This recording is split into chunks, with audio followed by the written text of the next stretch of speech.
8 বছর আগে পিতার বয়স পুত্রের বয়সের 5 গুণ ছিল এবং বর্তমানে পিতার বয়স পুত্রের বয়সের 3 গুণ হয়, তবে পিতার বর্তমান বয়স কত? অপশন এ 58 বছর, অপশন বি 46 বছর, অপশন সি 36 বছর এবং অপশন ডি 48 বছর। এখানে 8 বছর আগে পিতা পুত্রের বয়সের 5 গুণ ছিল, অর্থাৎ পুত্রের বয়স 1 বছর হলে পিতার বয়স হচ্ছে 5 বছর এবং এখানে বয়সের পার্থক্য হচ্ছে 4 বছর।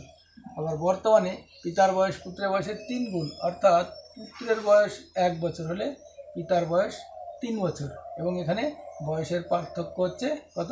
2। এইবার এই দুটো বয়সের পার্থক্যকে যদি সমান করতে হয়, অর্থাৎ 4 আর 2কে যদি সমান করতে হয়, তাহলে 4 আর 2 এর লসাগু করবো, কত হবে? 4।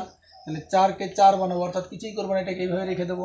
আর 2 এর পরিবর্তে 4 করার অর্থ হচ্ছে 2 দিয়ে গুণ করা, তাহলে 3 দুগুণে 6, 2 একে 2। এইবারে আমরা কি করব? আমরা এই যে রো বরাবর পার্থক্য সমান হয়ে গেছে, এইবার আমরা কলাম বরাবর পার্থক্যটাকে দেখব। 8 বছর আগে এবং বর্তমান পার্থক্য কত? পার্থক্য হচ্ছে 8 বছর। এইবার এই যে 5 এবং 6 এদের পার্থক্য কত? এদের পার্থক্য হচ্ছে 1। তাহলে 1 থেকে যদি 8-এ যাই, তাহলে কী করবো? 8 দিয়ে গুণ করবো, তাহলে 5 8-এ 40, 4 8-এ 32, 8 একে 8, 6 8-এ 48, 4 8-এ 32, 8 দুগুণে 16।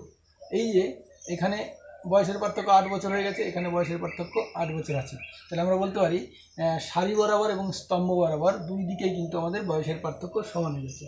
অর্থাৎ তাহলে বর্তমানে পিতার বয়স 48 বছর এবং বর্তমানে পুত্রের বয়স হচ্ছে 16 বছর। আমাদের চেয়েছে পিতার বর্তমান বয়স, তাহলে পিতার বর্তমান বয়স হচ্ছে 48 বছর, বা বলবো আমাদের এখানে অপশন ডি হবে সঠিক উত্তর।